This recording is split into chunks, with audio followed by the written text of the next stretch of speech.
Hi, this is Steve Rigolosi, and tonight on Forgotten Mysteries, I have for you Keeper of the Keys by Earl Derr Biggers. And as you can see, this is a Charlie Chan story. So a book in a very, very well-known series, and the first Charlie Chan book I ever read. This is copyright 1932 by Grosset and Dunlap. And Grosset and Dunlap has an interesting history as a publisher of lower-priced hardcover books. So books would come out at full price in hardcover, and then a couple years later, Grosset and Dunlap would reprint them with a lower cover price to make them more accessible to a larger number of people. And it's interesting on the jacket, the flap of this book, it basically says exactly that. I'm going to read it to you. It says, this book is complete and unabridged. From first page to last, it is exactly as the author wrote it and as originally published at the higher price. The low price is made possible by printing from the original plates and by the author's acceptance of a reduced royalty. So, interesting, historical note in that what we think of as the modern paperback, right? The mass market paperback or the trade paperback, those were not really introduced until 1939 in the United States on a widespread basis. And so these lower price hardbacks were, almost kind of like a book club. They just allowed more people to buy books. And so I really, I'm in favor of that. Any way to get books into hands of readers is good with me. And although this was published really fairly early in the Depression, 1932, it's got good quality paper, a good solid binding. You can see it there, right? Nicely preserved. And so it doesn't feel cheap. It feels like a good, solid book. So before we get into the story of this book, and it is a story, right? Because it says a Charlie Chan story, and I like when novels use the word story in there because to me it's a sign that the publisher or the writer knows that that's what many people are reading for. They're reading for the story. The word a novel, there's nothing wrong with it, but it can, refer to something very philosophical or not very fast moving, or something that is really more character focused than plot focused. But when you say a story, you're promising the reader that they're going to get a good plot. And isn't that why so many of us read mystery and suspense novels? So, as I started to say, a little bit about the author, Earl Biggers. He was born in 1884 in Ohio and sadly lived not a very long life. He died in 1948. So he was he died at the age of 48. So he was a young man when he died. I, not knowing much about the Charlie Chan series, realized upon reading this that there were only six of those books. I guess they loom large in our cultural or literary history. I thought there were many more, but there were only six, and this is the sixth and last of them. Interesting point is that Biggers also wrote, his first novel was called 7 Keys to Baldpate, and that was adapted to a really successful Broadway show. And I remember my drama club in college almost did it, and I almost got a part, but that didn't happen. And then it was later adapted into films, including the not very good Haunted Honeymoon, starring Gene Wilder and Gilda Radner. So that book was extremely successful, and so were its spin-offs. And so were the Charlie Chan books, really much beloved. So if you don't know a lot about Charlie Chan, as of this book, the sixth book in the series, he is a detective, chief of detectives in Honolulu, Hawaii. And he's a portly portly little man with always a strong sense of curiosity about the world and about people. And he's the father of 11 children, God bless him. And in this book, we find him traveling at the request of a man to the high Sierras. The book takes place in like the Truckee area of California. They spend a lot of time in Tahoe. There's a lot of travel, not only by car, but by boat on the lake. And so that's not an area I've spent a lot of time in. And it was interesting to read about that. And interesting to see he's so interested in snow because it's not a thing in Hawaii, right? I mean, how often do they get snow? So he's just fascinated when he gets called to the high Sierras that he's going to experience snow.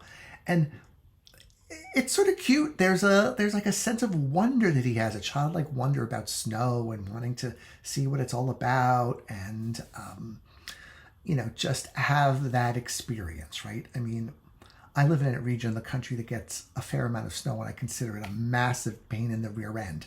I do not have a sense of wonder when I open my blinds in the morning and see that I have to shovel 6 inches of snow. But whatever. That's when I would like to go to maybe Honolulu and enjoy sandy beaches. But I digress. So this is very much a golden age mystery where people are brought to a location, someone is murdered, the other guests are the suspects, and the detective does his sleuthing and finds out who it was. In this case, there was actually a rather pathetic, in terms of a lot of pathos, reason for gathering these people at this mountaintop beautiful home called Pineview. Its owner, Dudley Ward, was the first of many husbands of a soprano, of a very famous singer who has just gone from one husband to the next. And as the book opens, she's on the verge of leaving her fourth husband for some young kid whom she's mentoring a little bit as a singer. You just get this. She never stays with a man for very long.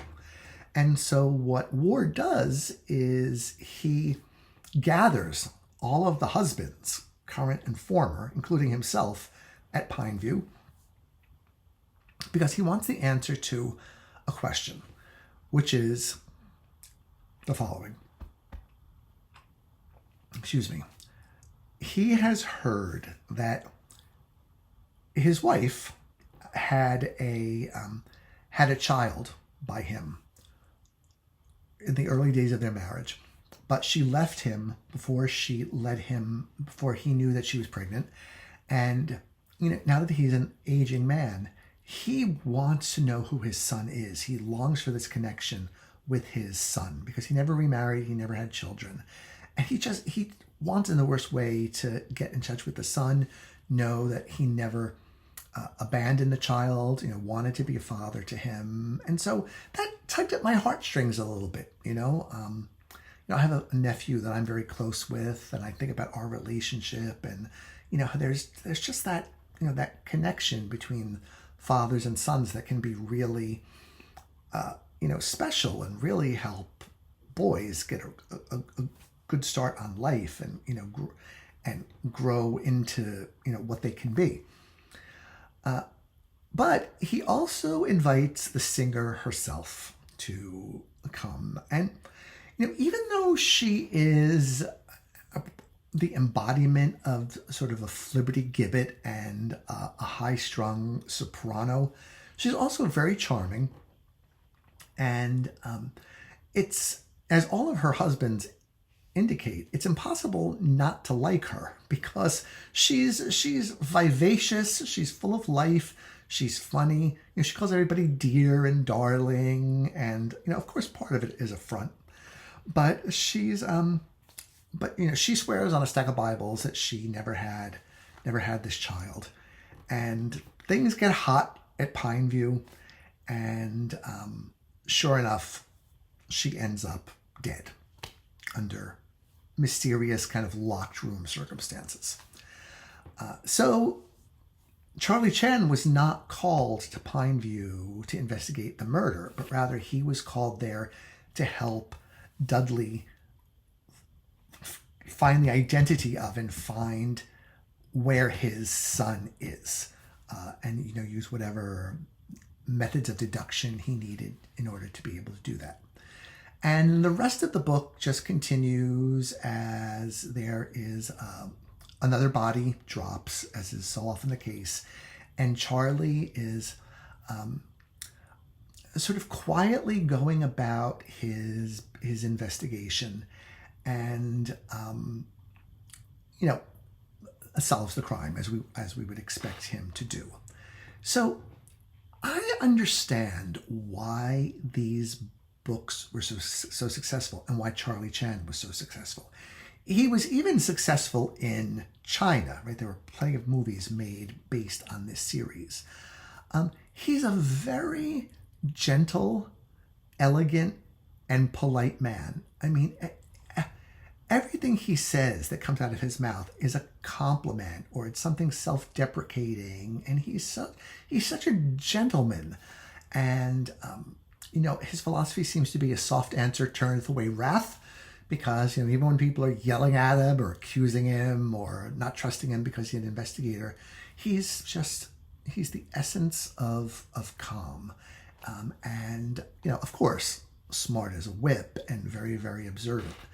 And he's disarming that way, in that people sort of relax around him because of his calm and gentle demeanor, not realizing that in doing so they're letting their guard down and maybe giving away information that they shouldn't be giving away, at least information that's not in their own best interests. And unlike other books I've read where characters use this sort of this kind of false front or this false face in order to get people to give them information, that's done disingenuously in other books, right? They're purposely putting on another persona as they conduct their investigation. But this is really who Charlie is, and he can be quite funny. He's got some really good one-liners, and he is tenacious, and he brings everything to a satisfactory conclusion, even if it is a sad conclusion for reasons I can't get into without giving a spoiler. So that said, I really enjoyed the book. Good company. The writing is good. It is it's not heavy. It's light without being airy-fairy. The sentences are crisp. The descriptions are lovely, but not too much, because who likes prose that is too descriptive? Not me. And it's well plotted. You can tell that Biggers spent his time. I might have said Biggs earlier. I'm sorry if I did. Biggers. Biggers has spent his time plotting out this novel and the thread that is the investigation. So these are all positives of the book. The characters are well drawn. There's a sort of a cute little budding romance going on here between the local sheriff and one of the suspects, female. And something Biggers does that's really fun there is you see the contrast between the way these people from the American West, right? So this was the early 1930s. The way they speak in kind of like a dude-like Western way is juxtaposed with Charlie's much more gentle and gentlemanly way of speaking. But And it's funny when it's put side by side to see the contrast. But all the investigators get along very well. The sheriff is Sheriff Holt, and another character is his father, the former sheriff, who's also named Holt. And they all just sort of put their heads together and agree that they're going to help each other, try to figure out what happens. The Holts are very impressed by Charlie Chan and his reputation. He's got a worldwide reputation by this point because, people say, oh, I've read about you in the newspapers, right? Who reads about anybody or anything in the newspapers anymore? But as always, Charlie is humble and goes about his business. So a very pleasant novel to read. But we have to talk about some of the controversies, of course. So, the controversy is, of course, the portrayal of Chinese people, Chinese men, in this book. So what's going on, there's a few things going on. The first is that the Chinese really helped to build the West. Gold Rush California, came over as servants, worked hard on the railroads, became personal servants, and are an important immigrant group in that part of the world. But they weren't treated very well. And in this book, the servant, the manservant, the butler, for lack of a better word, at Pineview is an old Chinese man called Ah Sing. And he is portrayed as the loyal, will do anything for his family that he serves kind of person. His speech is rendered literally, right, with a Chinese accent, which means, some of the difficulty in pronouncing R. So instead of saying pretty, the author will write down, when he's transcribing Ah Sing's speech, plitty, and other parts of kind of the Chinese English, maybe call it Chinglish, patois. And I know a lot of people are going to find that very offensive nowadays. We just would not do that. I looked into some of the criticisms of this book. I mean, I kind of knew what they were, but, people found that representation very, very patriarchal. They also found it to be almost like pardon the term, sort of a whitewashing of Chinese culture, sort of like washing that away and making the Chinese people into the servants of white people rather than giving them their own lives and identities. And so if you're sensitive to those kinds of things, be aware of that before you read this book. Charlie himself, too, is criticized for similar reasons. That he speaks somewhat broken English, but good English, but somewhat broken. And some of the Asian languages don't have articles. Well, they wouldn't say the dog or a cat. They'll just say dog or cat. And so Charlie's written language specifies the way he speaks, which includes, a Chinese person's occasional difficulties based on their native language with speaking English. And so that will rub some people the wrong way too. And there's the same criticism leveled that that Charlie is too whitewashed. He's too positioned as a servant of the white man and just there to kind of do what he's told.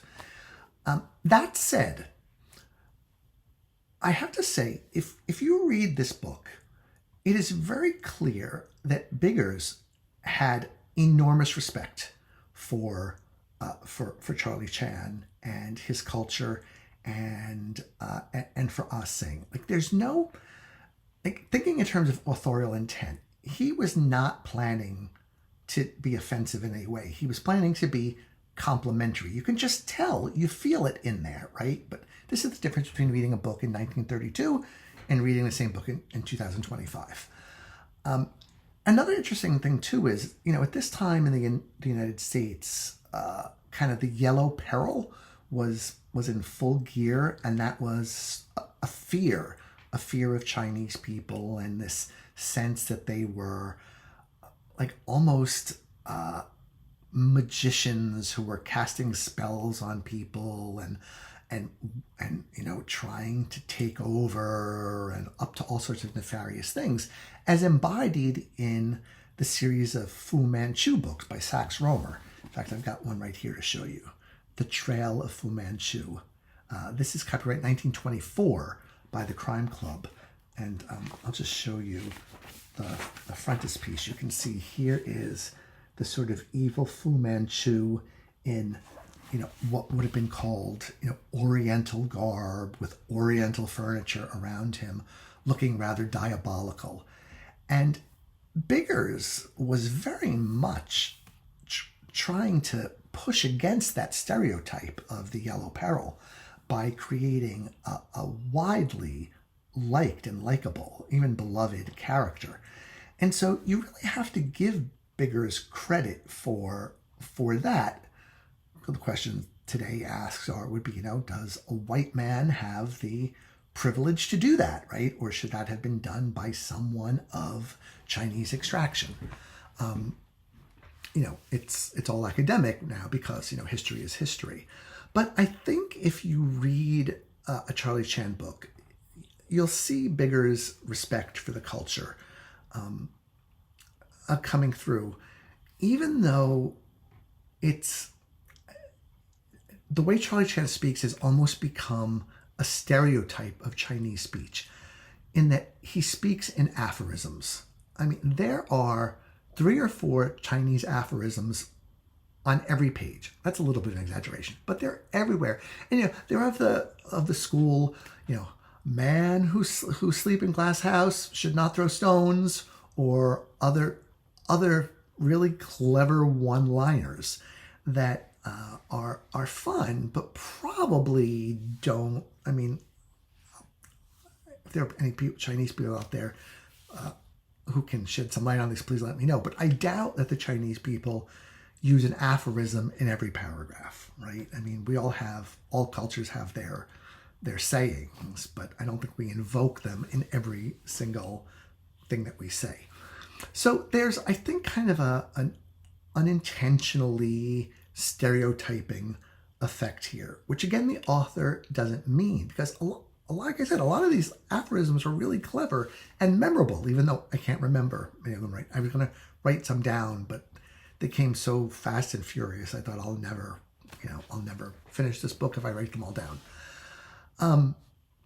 So keep that in mind too when you're reading the book. And if you do choose to read this or any other Charlie Chan book, I'd be interested in hearing your thoughts on all of this. And that's what I've got for you tonight. I don't want to belabor the point here, but as I said, my first experience with Charlie Chan, I thoroughly enjoyed it. I like Charlie a lot. What a great guy. What a sensitive person, and what an elegant speaker. I mean, he can't open his mouth without making you feel good about yourself. He's always complimenting you on your beauty, or your savoir-faire, or your grace, or your elegance, or your intelligence. He's just so pleasant to be around, right? Why can't we have more people like that in life? But I'm sure all of my subscribers fit into that category, even if I don't. Okay, thanks for watching, and have a good night.